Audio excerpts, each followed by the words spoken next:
O som está ok? Ótimo. Que a luz e a doce serena paz do Mestre Jesus nos envolva nessa tarde de estudo de hoje. Nós evocamos ou invocamos os protetores dessa sala, Chico Xavier e Maria Santíssima, para nos conduzir sempre ao propósito de bem servir, né? Eu chamo a nossa amiga e parceira, Sil Camargo, para fazer a abertura dos nossos estudos.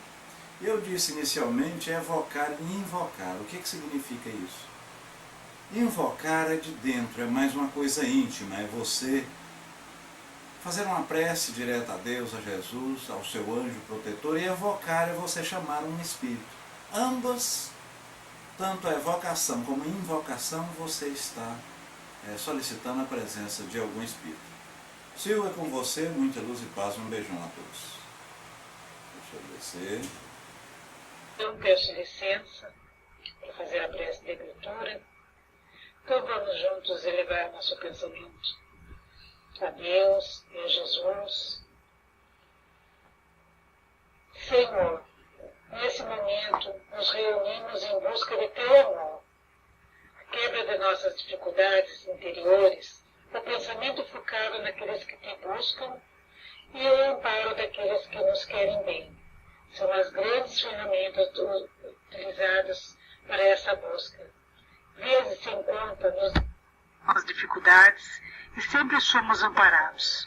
Criamos que, sem sombra de dúvidas, assim o seremos nessa tarde. E para assim sabermos e sentirmos, basta que deixemos de lado nossas cobranças, nossa busca pela perfeição e apenas sejamos amor e luz. Obrigada, Pai, pela oportunidade de servirmos a Ti, agregando ao nosso ser elevação e luz. Façamos sempre da Tua vontade e as dificuldades haverão de ser cada vez menores. Assim se faça hoje e sempre. Que assim seja, graças a Deus. Que tenhamos então um estudo de muita paz, de muita luz, e que Jesus e a espiritualidade amiga presente intua o nosso amigo Décio para fazer o estudo. Passando, Décio, obrigada. Obrigada, parceira, mais uma vez, muita luz e paz. Nós cumprimentamos aqui o nosso irmão Osmar Francisco, que acaba de chegar. Paz e luz. As de luz também nós não tínhamos cumprimentado. Gagal, Azulis e Luz e Osmar Francisco.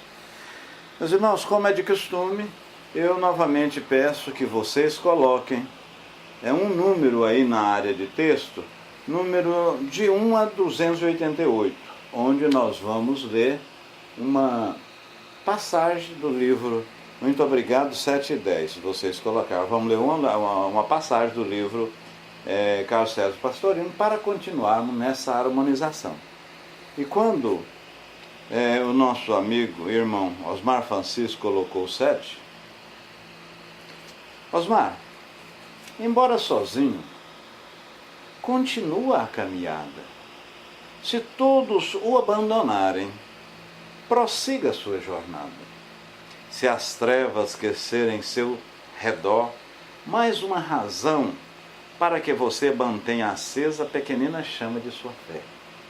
Não deixe que a sua luz se apague, para que você mesmo não fique em trevas.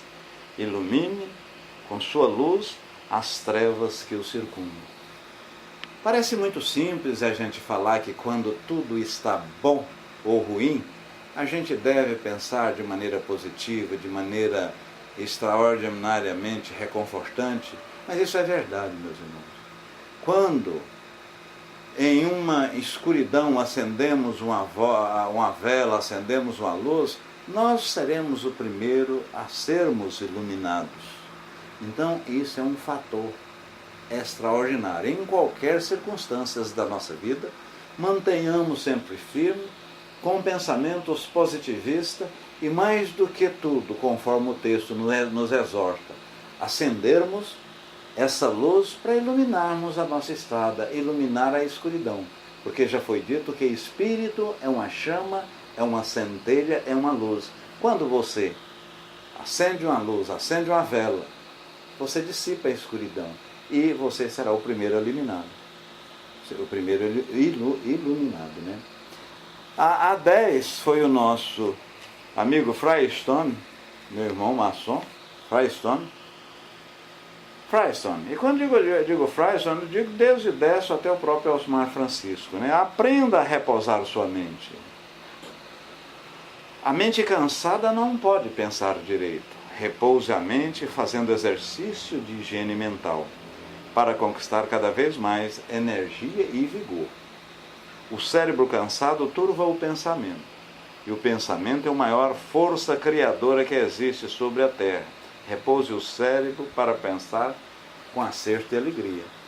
Olha aí, somos sabedores de que o espírito em si, ele não cansa, ele não precisa descansar. Ele está sempre em operosidade, né? Está em labor. Mas como ele manifesta estando na carne, ou seja, encarnado, como alma, ele manifesta através do cérebro. Somos sabedores que os espíritos comunicam por pensamento, mas como estamos na carne, o espírito sensibiliza o órgão, o cérebro materializa aquele pensamento, aí a ação dos órgãos ou mesmo a fala. Então, nesse aspecto, o corpo, que é um templo, benfazejo um templo do espírito, é necessário que esteja descansado, é necessário que esteja com as forças rejuvenescidas para dar vigor ao seu dia, ao novo dia. É como um carro, né? O carro sem gasolina, ele vai trepidando, o seu funcionamento vai ficando assim, vai claudicando, vamos dizer assim, até o mesmo parar. Assim somos nós. Em tese e via de regra, precisamos, com raras exceções, cada um dormir numa faixa de 7h30 a 8 horas, de 7 a 9 horas, né? Tem pessoas que precisam dormir 10 horas, outros se recompõem com 4 ou 5 horas. Mas o certo é que nós temos que dar ao nosso corpo a possibilidade de exercer de forma efetiva o labor diário, que é a implementação do Espírito, né? Meus irmãos, então vamos aqui, hoje como está no banner, nós vamos estudar novamente, mais uma vez, né, depois de 7 estudos atrás, Obras Póstumas.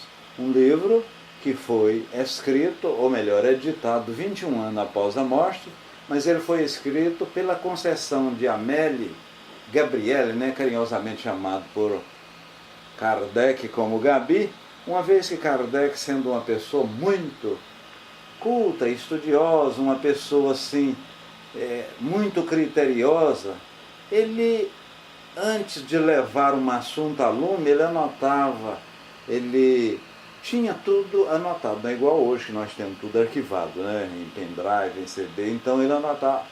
E o que fez? Gabriele, ou seja, a Amélia, a esposa de Kardec, liberou essas anotações de Kardec e foi transcrito, feito esse livro, editado esse livro. Tanto é que ele é considerado uma obra básica também, porque aqui está pensamento de Kardec. E como nós dissemos, é um livro pouco estudado, ele é pouco estudado, e Gênesis também é o céu e o inferno. Então a maioria dos centros, um percentual bem grande, estuda tão somente Evangelho, a parte moral, né? A parte ciência e filosófica fica um pouco fora. E isso aqui você vê a personalidade, a anotação, o critério usado por Kardec, aqui tem palavra dele mesmo. Agora, por exemplo, fora da caridade não há salvação.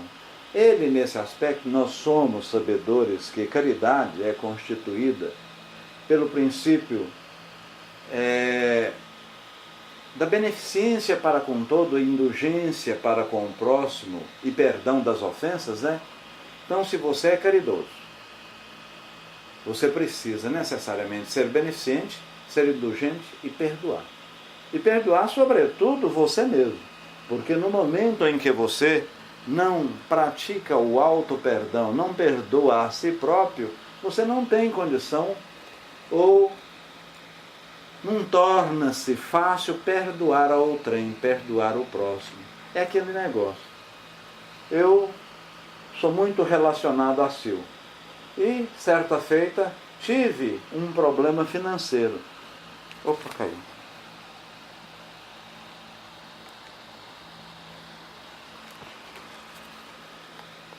Certa feita, som ok? Certa feita, eu sou muito relacionado a Sil. Certa feita,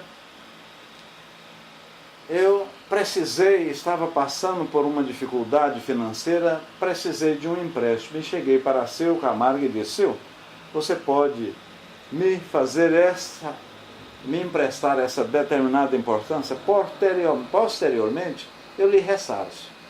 Aí o que aconteceu? A Sil me emprestou. E emprestou por quê? Porque ela tinha.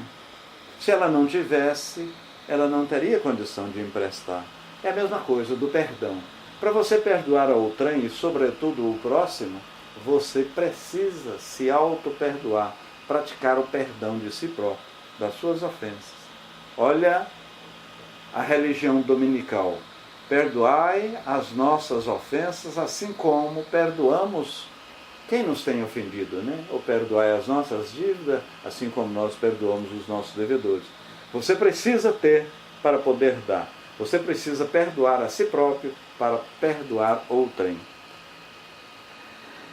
Kardec, mais à frente, fala que certamente não cabe a ele inventariar os bens que ele fez.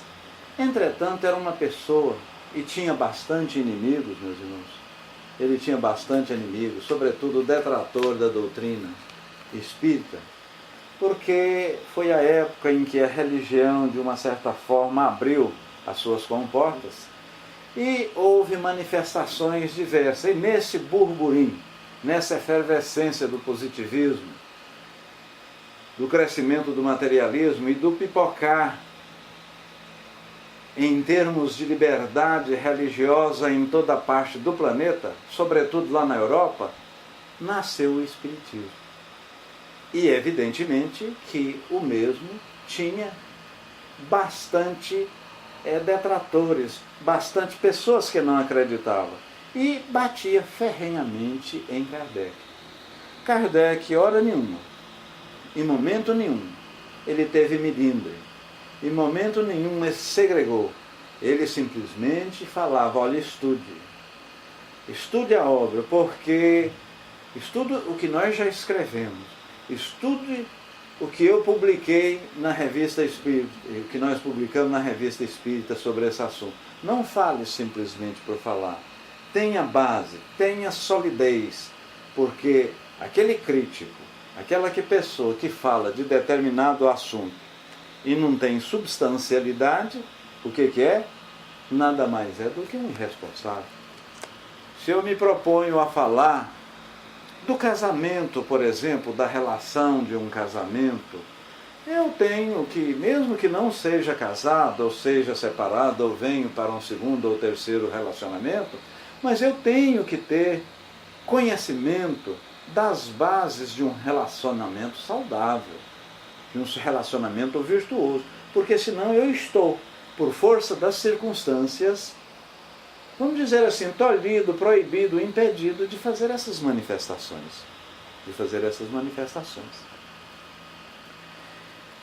Cristo, Kardec diz aqui, limitou simplesmente com relação ao cristianismo propagá-lo de forma oral.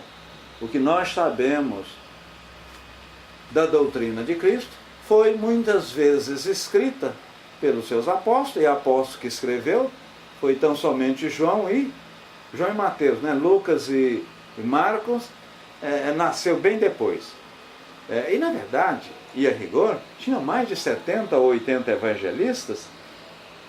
No concílio, parece-me, não sei se é de Nicéia ou Constantinopla, foi no ano 300 e pouco, São Jerônimo foi convocado, é um bispo, foi convocado a fazer uma síntese dessas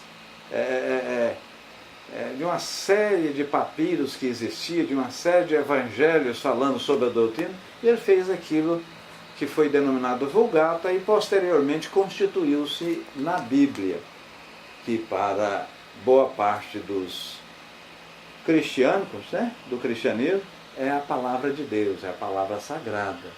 Mas então, cabe aqui ressaltar que foi escrita pelos homens conforme os seus próprios entendimentos e muitas vezes adequada conforme a força, o entendimento e a conveniência política da época e daquele rei governante. Mas Jesus, se tivesse escrito alguma coisa, sofreria também, como todos os escritores, todas as pessoas que deixou talhado, deixou paradigmas para ser seguido religioso ou filosoficamente, sofreram críticas ferozes, né? Então Jesus ficou tão somente na exposição oral.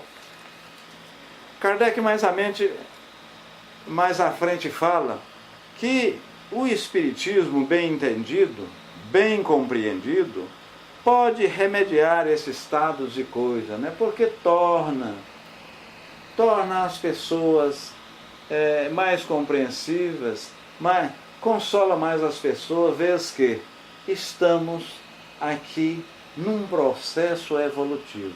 E se porventura errarmos, hoje, amanhã nós temos nova oportunidade. Certa feita, isso está no Livro dos Médiuns, falando relativamente à pluralidade das existências, Kardec utilizou uma parábola, aliás, não é uma parábola, uma metáfora extraordinária. Diz ele que havia num determinado reino 2 industriais. E esse industrial, ou esses industriais, cada um contratou um trabalhador, contratou um empregado. No final do dia, ambos, ou seja, os empregados contratados, não tiveram um bom desempenho. O labor que os mesmos eram responsáveis, o serviço que os mesmos deveriam fazer, no final do dia, não foram feitos. Um dos reis chegou para o seu vassalo, chegou para o seu empregado e disse de forma peremptória: olha, eu vou te dispensar. Você não serve para trabalhar comigo. Em que pese ele ter flexionado o joelho, pedido veementemente o rei que assim não fizesse, mas o rei fez. Dispensou em detrimento das necessidades que ia acometer ao mesmo. O segundo industrial, o segundo rei, ao chegar conversou com o empregado. Ele disse: olha, você não trabalhou adequadamente. Você não fez as tarefas que lhe era de responsabilidade fazer.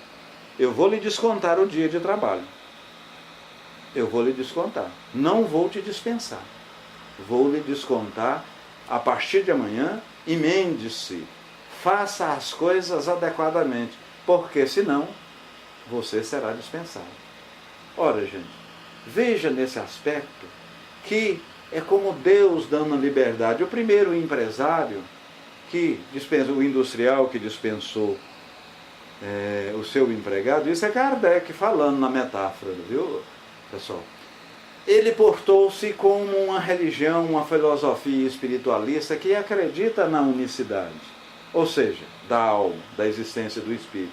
Você nasceu, você errou, então ou você vai para o céu ou vai para o inferno. Certa feita, um determinado parente meu, muito íntimo, ele chegou: eu discordo, você fica orando, ou vocês ficam orando para os mortos. Após a morte, a alma ou vai para o céu, ou vai para o inferno, ou fica em um determinado lugar, em stand-by, esperando o juízo final para a prestação de conta. Eu falei, em primeiro lugar, o espírito, a alma, ela não morre, meu cunhado. Aí fui conversando com ele. Muito embora ele já tenha convicções firmes e convicções determinadas que não adianta você explicar, excetuando, e isso vale para qualquer pessoa. Fraterna, seja bem-vinda, minha irmã. Isso vale para qualquer pessoa. O segundo industrial que deu a chance àquele empregado é Deus, falando-nos, Décio, fraterna, vocês erraram. Isso não deveria ser feito assim. Inclusive, foi vocês que planejaram a reencarnação. Sil, e essa doença que está sendo acometida, você pediu para que sofresse essas vicissitudes nessa vida para, de uma certa forma, reparar débitos e males causados a terceiro em outras existências. Então, e mesmo se você falir na sua prova, lhe será dado outra oportunidade, que é a doutrina reencarnacionista, é a doutrina, sobretudo a doutrina dos espíritos, né? Que tem outras doutrinas reencarnacionistas que não são, de certa forma, evolutivas. Ou seja, você pode estar aqui agora, mas fazendo mal e não exercendo o seu trabalho devidamente, você pode encarnar numa formiga, você pode encarnar no elefante e assim sucessivamente. Nós advogamos o princípio da multiplicidade de existências. China, seja bem-vindo, né? Na paz. Entretanto, multiplicidade de existência de forma ascensional, produtiva e com evolução sempre. Nunca involuir. Aliás, involuir não existe esse adjetivo, né? Esse verbo. É retrogradar. Então, não existe. No máximo que pode acontecer, parar. Meus irmãos e amigos e admiradores da doutrina, eu gostaria de interação na área de texto, até para facilitar, dentro do que estamos falando, interage. Às 15h30, Azul, 15h30, quarta e sexta-feira. As dissidências que possam surgir se fundirão por si mesmo. Então, hoje, eu tenho divergência séria com meu filho, com a minha esposa, com meu colega de trabalho, com a minha colega e minha irmã que está aqui na sala, mas amanhã, em função da evolução e da evidenciação simples e direta das coisas às quais aqui estudamos, vamos aparando essa aresta. E isso é normal. Kardec coloca também, para utilizarmos de maneira mais proveitosa essas relações, se depois de constituída a teoria, eu tivesse a oportunidade, isso ele é o codificador, né? Constituiu a teoria. Se eu tivesse a oportunidade necessária, depois da publicação dessas obras, de viajar, ele fez algumas viagens naquelas cidades próximas ali de Paris, e é bom ressaltar que a França é um país muito pequeno. É um país muito pequeno. Nós temos uma ilha aqui no estado do Tocantins, Ilha do Bananal. Parece-me que a França é menor do que a Ilha do Bananal. É muito pequeno. A rigor, esses países europeus quase todos são, né? Então, mesmo que é um país pequeno, mas não dava. Primeira coisa, ele praticamente sozinho. Praticamente não, sozinho. Tinha a revista espírita para tomar conta. Mas isso aí nós vamos falar relativamente ao estabelecimento, nessa viagem de 1868, no estabelecimento de uma central. Mas ele advogava, meus irmãos, a unicidade da doutrina. Veja que desde aquela época, não foi só depois, agora no século XIX, no fim do século XIX, Bezerra de Menezes, no início do século XIX, Bezerra de Menezes trabalhando na unificação da nossa doutrina. Kardec já era preocupado.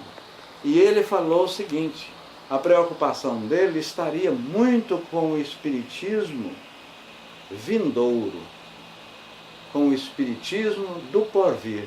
E realmente hoje, há no movimento brasileiro e espírita muita divergência. Tem centros que trabalham com a apometria. O que é isso dessa apometria? Lana Sil. Seja bem-vinda. A apometria é tipo de uma mediunidade em que você, de uma forma, coloca as mãos num objeto metálico e aquele objeto metálico você fala de quem pertenceu, o que é, para que ele serviu. você tem um desdobramento. Não é uma mediunidade, é um tipo de uma clarividência. Você tem a radiestesia, tem centros que praticam a restesia. O que é isso, Décio? Você já deve ter visto falar, é aquele cristal no pé de amarrado uma linha, né? E isso muitas mães fazem com agulha, pega a agulha, pede a pessoa para abrir, muitas vezes ela está grávida, pede para abrir os dedos e, olha, pensa firmemente, se fizer, digamos, uma voltinha assim, se for para lá e para cá é não. Aí pode conseguir achar, descobrir o sexo do filho, o negócio se dá ou não certo. Então são ciências. Outros, cromoterapia, que é a cura pela cor, e assim vai. Você retroagir a memória, né? Você trabalhar com regressão de memória, mas isso nada é espiritismo. Então, em vários centros, nós temos pessoas aqui, aqui não digo na sala agora, mas olha, tem que ser só Kardec, você não pode falar num Divaldo, você não pode falar no André Luiz, no Emmanuel, que a pessoa... Então Kardec já previa isso. E ele, nessas viagens em 1868, ele sentia não poder ficar só para isso. Por outra, queria também, e posteriormente ele dá a parametrização de uma fundação de um centro, de uma sociedade espírita, aonde prevê a colocação, Dom Jorge, seja bem-vindo, a Sala Luz, a colocação de empregado, de salas, conforme vão ver, naturalmente. Então ele era preocupado. Para isso, faz mister, diz Kardec, uma organização com forte e elementos que nela possui. Pessoas com rendimento e assalariadas, porque redatores pagos, ele poderia, segundo as suas próprias palavras, aumentar as vezes de publicação da revista espírita e mesmo fazer uma divulgação mais ampla. E poder fazer, pelo menos num ano, 2 ou 3 meses em viagens. São palavras de Kardec. Para quê? Para proporcionar uma unicidade, uma unificação. Deixa eu olhar a hora de texto. Osmar Francisco coloca o seguinte: muito usam a radiestesia no campo para descobrir onde tem água e substância. E veja bem, então, isso aí que o Osmar Francisco está falando, normalmente é um galhozinho seco, pode ser até verde, que tem forquilha, e a pessoa pega, sem fazer força na ponta da forquilha, no lugar que tem algum minério, no lugar que tem uma água, há movimento daquela parte que está apontando para frente. Tem pessoas que têm uma sensibilidade maior, mas várias pessoas podem. Então, simplificando melhor, pegue uma agulha, pega uma agulha com linha, pega na ponta da linha, para a agulha, né? E você pensa, será que o Décio vai abrir a sala hoje? Se for sim, ela vai, a hora que eu soltar aqui, ela vai de maneira circular. Se for não, ela vai de maneira horizontal. Então isso funciona, tá? Isso a ciência, inclusive a própria ciência, tem demonstrado isso. Estabelecimento de uma central. Kardec, na viagem de 1868, ele queria que fosse estabelecido uma central, né? O mais urgente possível, para cuidar da sociedade. E nessa central, ele parametrizou e inclusive falou o que deveria ser feito lá nessa central. E ele era tão preocupado com a sociedade espírita em não ficar reunindo em casa, ficar reunindo, ter diretor, ter sócio, ter pessoas, ter biblioteca, etc., que o dia que ele morreu foi 31 de março, 1º de abril, ele estava sendo velado, a Dona Amélia, chegou pessoas de vários locais,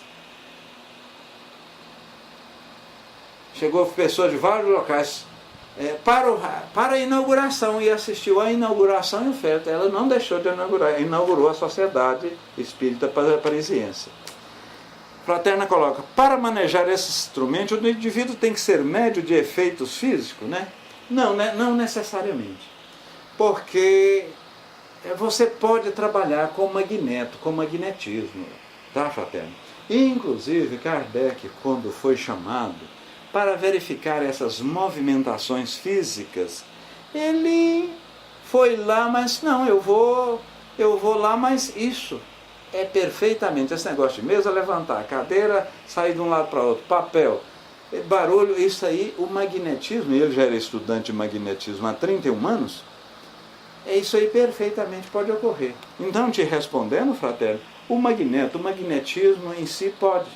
Você, mesmo sem sermos médios, se nós, aqui essas 12 pessoas no momento, Verônica Guido, seja bem-vindo, conectada pela mesma forma. Nós, abstraindo um processo mediúnico, se nós colocarmos uma folha de papel no centro de uma mesa e pensarmos de forma uníssona, papel, você vai cair, a gente faz força com o pensamento cada um, sem muitas vezes sermos médios, só pelo aspecto magnético, fraterna, pode, sem dúvida alguma, movimentar. Agora, quando há a mediunidade, né, é o espírito querendo, utilizando o fluido animal do médium e utilizando o seu fluido espiritual, faz-se a movimentação mais tranquila. Então ele dizia o seguinte, inclusive nominava, ele dizia o seguinte, olha, a sociedade precisa de uma sala grande, onde comporta, onde em assembleia pode amparar essas pessoas que chegam das outras cidades, próximo a Paris. Um salão de recepção. Precisa ter, pela mesma forma, uma biblioteca. Precisa ter um escritório onde nós arquivamos a revista, é onde as pessoas podem ler e nós arquivarmos essas publicações, o que, de uma certa forma, tem ocorrido na área espiritista, na área espírita, sobretudo na França e nos Estados Unidos, porque a pessoa que ele vê precisa de um cômodo também, de um quarto, de um departamento mais íntimo, aonde você fizesse as evocações. E veja bem, meus irmãos e admiradores da doutrina, veja que eu falei evocação. Kardec, a nossa doutrina nasceu pela evocação. Hoje o movimento espírita, muito boa parte dele fala que nós não devemos evocar, que os espíritos sabem a hora de manifestar e quando você evoca, você pode chamar ou atrair para si espírito não dadivoso, né? Espírito não compatível.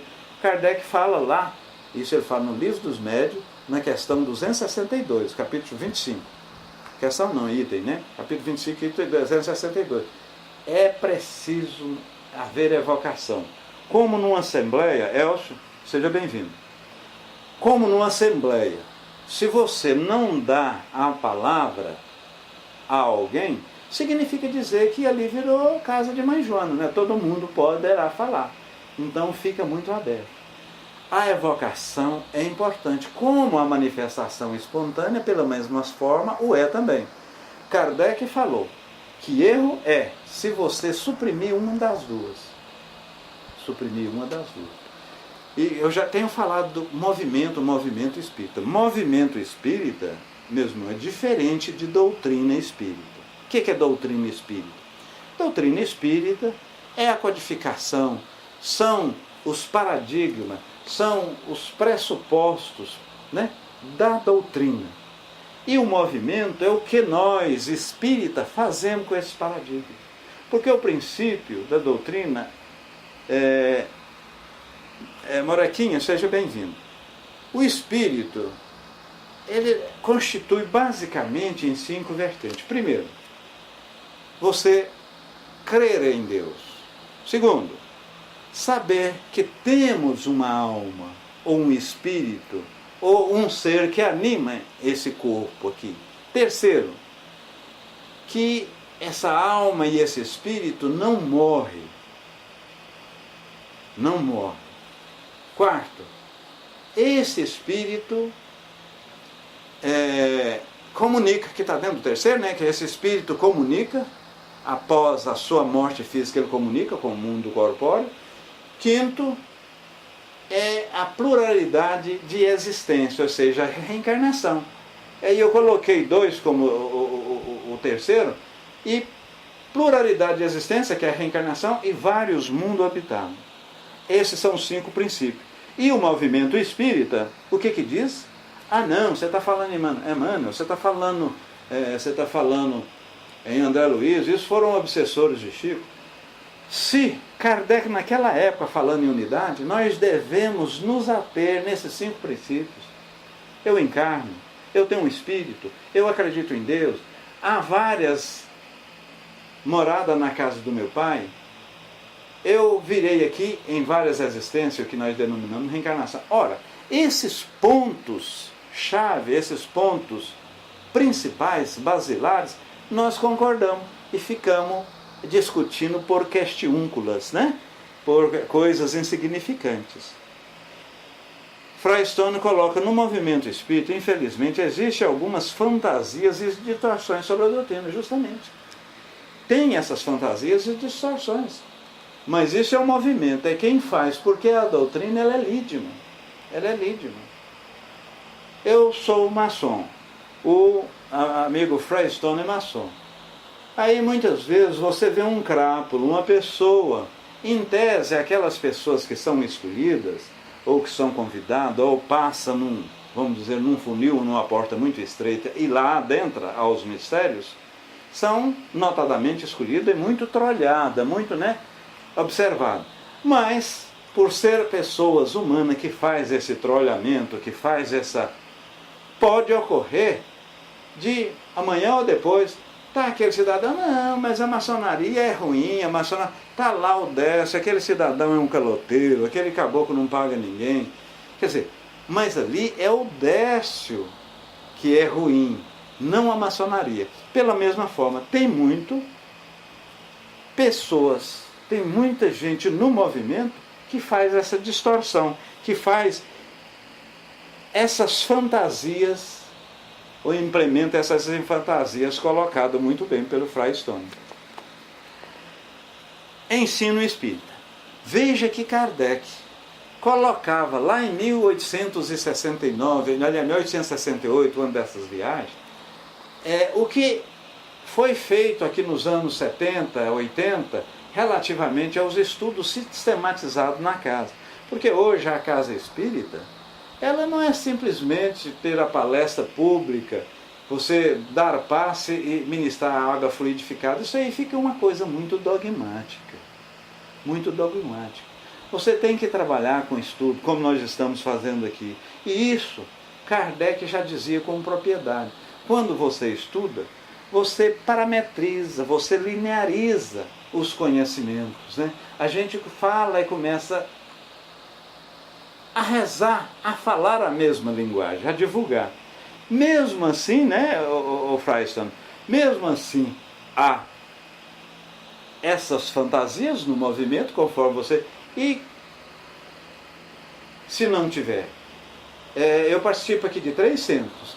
Todos os 3 têm estudo de todas as obras, excetuando o céu e o inferno, que não está tendo. Mas Kardec diz, precisamos estudar, precisamos disseminar, e na viagem de 1868, e eles só não faziam uma disseminação maior por falta de tempo propriamente dito e a parte financeira. Porque se ele tivesse o movimento fosse assim mais estruturado financeiramente, palavras dele, ele colocaria lá um secretário, um subsecretário e um redator. E ele ia fazer viagens e verificar como estava acontecendo, o que estava sendo feito. né? Como estava procedendo. Porque naquela época, e era normal, comprava-se o livro dos médios que tinha o nome Manual dos Evocadores. Então Sil comprava esse livro, levava para sua casa e fazia a evocação natural. Mas normalmente ela evocava de forma personalística, de forma unitária, de forma a atender os seus desejos próprios. Por exemplo, ó meu espírito que está aí me ouvindo, eu gostaria que você me dissesse como o meu marido Fernando, né? O meu marido Fernando deve fazer para ter uma venda melhor, um desempenho melhor na instituição financeira. Eu gostaria de saber com quem eu vou namorar, eu gostaria de saber com quem eu vou casar, como a minha filha Mariana faz para ter um melhor desempenho ou tire melhores notas na Universidade Federal que ela estuda. Quer dizer, no momento em que essas evocações começaram a ter um viés, uma vertente personalística, os espíritos bons começam a afastar. Se você interrogar uma pedra, essa pedra, nós temos uma série de espíritos que fala por essa pedra, fala por esse guarda-roupa, fala por esse objeto. Então, aí começou a degringolar, né? Então, na verdade, precisa dessa unidade. E Kardec já falava nessa unidade em 1868, 69. E ele diz que para implementar a mediunidade era necessário se fazia ele desvincular da sociedade espírita, né? E ele estava com um projeto, estava escrevendo 2 livros. E nós vamos ver no próximo estudo, e essa é a parte final da nossa, a Constituição do Espiritismo. Foi a última coisa que ele escreveu. Você vai ver que peça extraordinária que ele escreveu. E ele estava trabalhando Espiritismo e Magnetismo, a sua última obra, que não foi concluída. Mas ele estava trabalhando nessa obra. O caso da mula de Balaão, né? Veja bem, Frei Stone coloca o caso da mula de Balaão. Inclusive esse caso, essa passagem reportada pelo evangelista, faz com que vários, ou uma boa parte, quando a gente fala vários, é muito mesmo, né? Então uma boa parte dos espiritistas acham que animal é médium. Por quê? Quando foi questionado a espiritualidade no livro dos médiuns, se as pessoas são médiuns. Todas as pessoas por si só são médiuns. Entretanto, é considerado médium as pessoas que sofrem, né, uma influência contundente. Mas todas as pessoas que sofrem influência dos espíritos são médiuns. Lá no livro do Espírito, vamos voltar na 459, pergunta: os espíritos podem influenciar? A espiritualidade superior afirmou, eles nos influenciam mais do que vocês imaginam, né? De ordinário são eles que vos dirigem. Ora, se serem médios a ter influência dos espíritos e os espíritos nos influenciam, depreende que a mula de Balaão foi influenciada, por consequência e concomitantemente é médium, mas não é.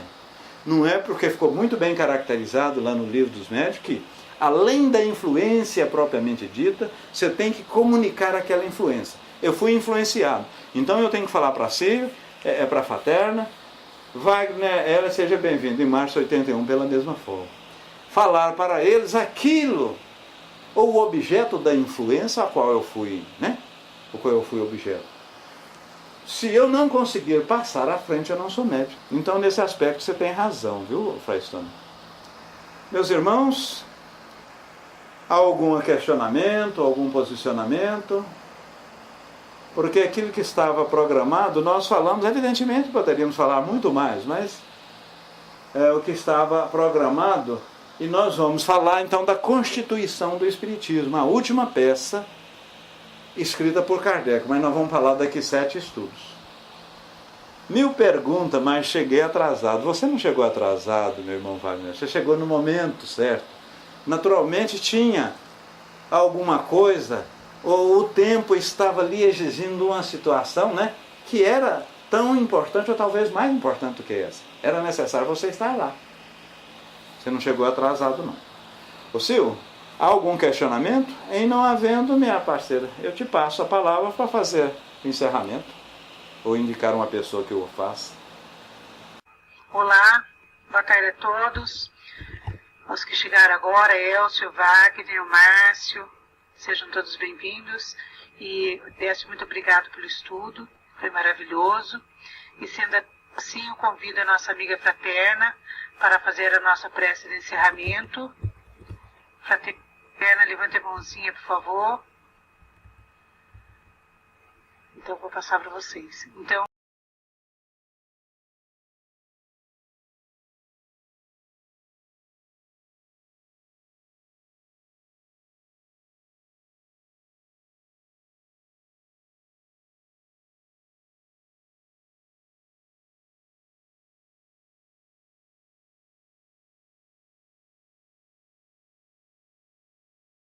um lindo final de tarde a todos. Fiquem todos com Deus, com Jesus. E um beijo no coração de cada um de vocês. Passando, fraterna. Oi, boa tarde a todos, tudo bem? Tá tudo na paz, com a graça de Deus? Mais uma vez crescendo, como estamos crescendo, a cada vez que nós entramos aqui, e tem alguém do outro lado que se predispõe a estudar e nos ajudarem a crescer, porque é o que nós estamos fazendo aqui, a cada encarnação que viemos. Muito obrigada, muito obrigada, Décio, mais uma vez, muito obrigada. Boa tarde, Marcinha. Gente, vamos então nos colocar numa situação bem à vontade. Vamos nos sentir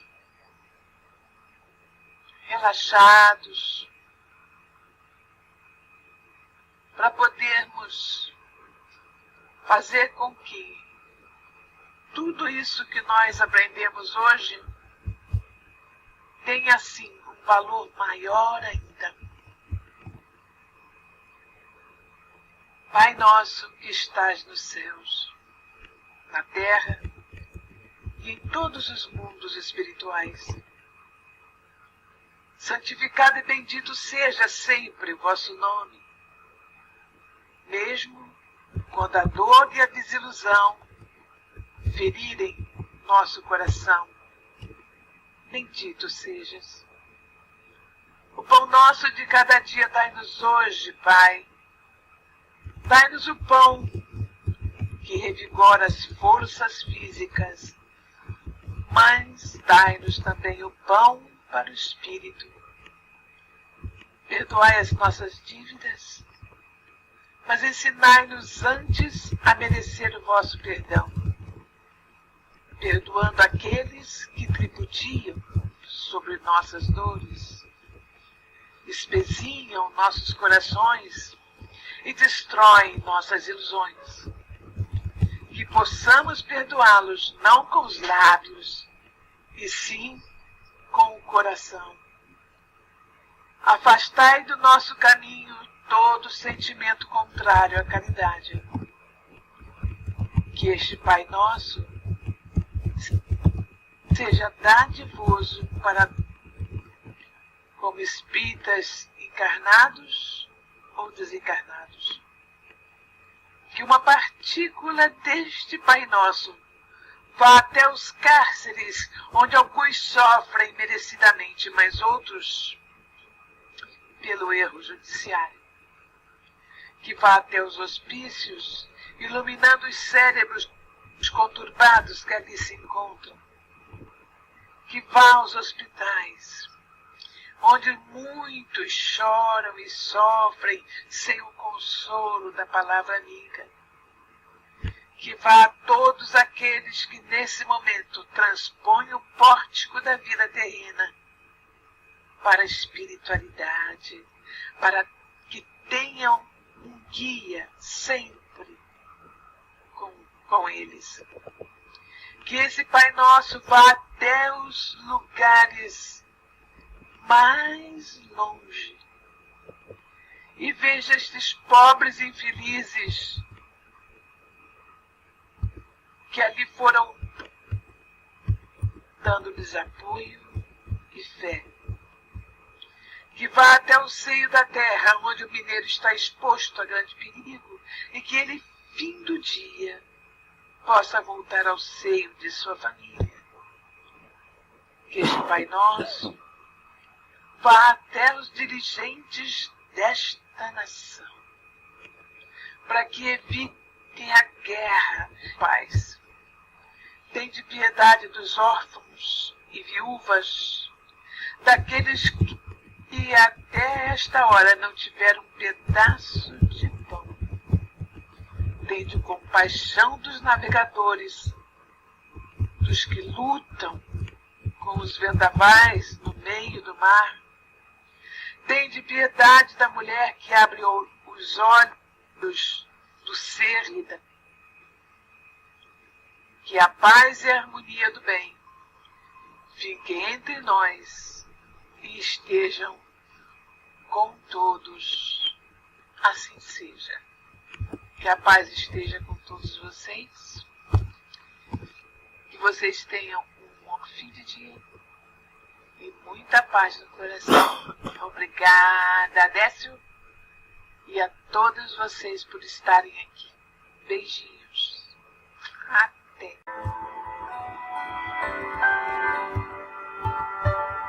Se quiseres sentir a paz dentro de ti, escuta, meu irmão. Faze silêncio e espera que volte a primavera na força da oração. Transforma teu soluço em risos de esperança no amanhã que vem. Depois da tempestade surge sempre a bonança, agora o mais alegre. Em sua longa estrada só tu tens o poder de transformar